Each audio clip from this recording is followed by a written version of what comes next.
And now we're going to head to the board and welcome history teacher Howard Krug to the show. All right. Howard, thanks for coming in again. My Hey, pleasure. Howard. Laura. All right. All right.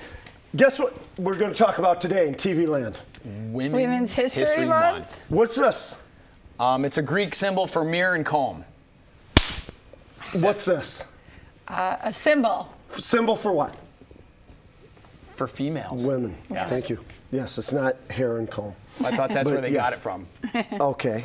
We're going to talk about Women's History Month and women who made a difference. You remember this cartoon we showed last time, right? About women voting in Election day. We're not going to do that. We're not going to do that.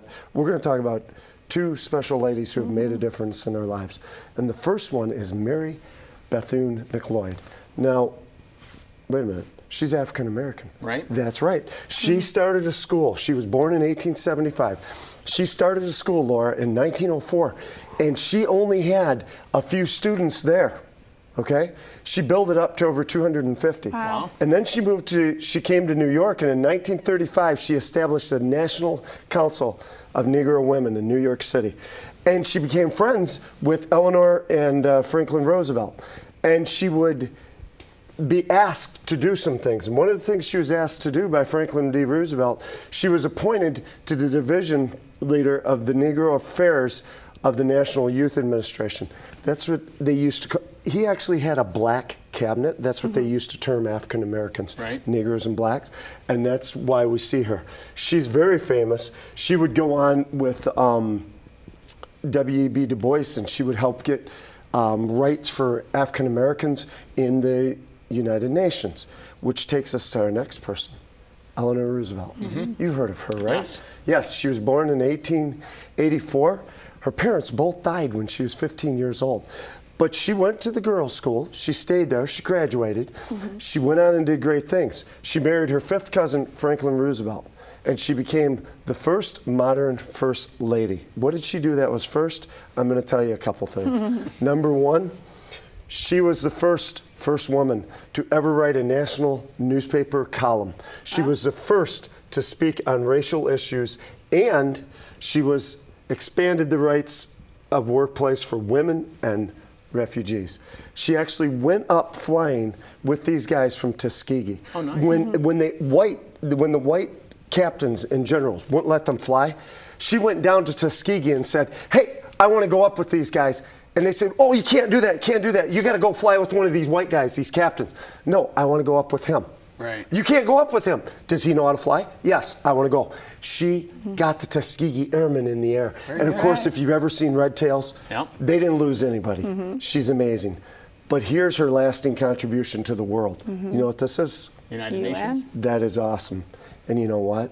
She was Wow. involved with the Universal Declaration of Human Rights. Very cool. And Eleanor Roosevelt pushed that, and she was involved with the United Nations from 1948 to 1952.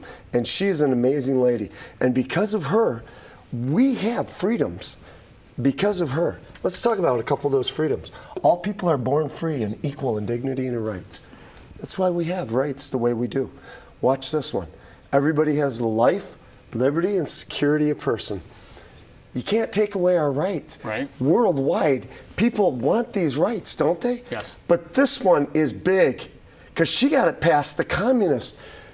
You remember the communists? They didn't give rights to anybody, no freedoms, no speech. Look at what she did. She said you had freedom of opinion and expression, and this right includes the right to hold opinions without interference, to receive or impart information and ideas through media. She pushed for rights for people to be able to criticize the government, Not to him. say anything right there, Yep. regardless of the country you are from.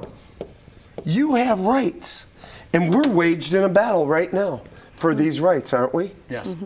ISIL does not like for women to have freedoms. They don't like for other people to disagree with them, and they kill them.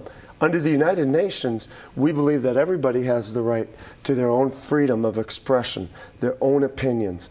And because of her, we got these rights. good. It's called the Awesome. Declaration of Human Rights of the United Nations, and it follows along with another declaration that you know. What was the first declaration that said people have life, liberty, and pursuit of happiness? Yes. What was that? Declaration of Independence. Right. That's right, written by Thomas Jefferson. And he was a slaveholder, so he really didn't believe in the same thing that she believed in. She believed in all rights. And this is what's really cool. And I just underlined a couple key words, but I want to circle one big word right here. Everyone has the right. Let's look at some other words. Everyone has the right to education, which we get in this country. Everybody has the right to religion, freedom, protection, public. If you take these words and you put them in, the most important word that comes up is everyone rights. Yeah. When you come to the UN Declaration of Human Rights.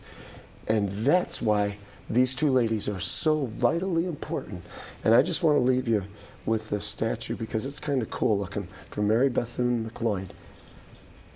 That's her statue, 1876 to 1965. Excellent. Thanks, Howard. And this has been Women's History Month on Homework History Hotline. All right. And don't you forget it, okay? Great stuff. Thank you very much. All right, so we'd like to thank Howard for coming tonight. And now let's stay right there because we're going to be back in a second.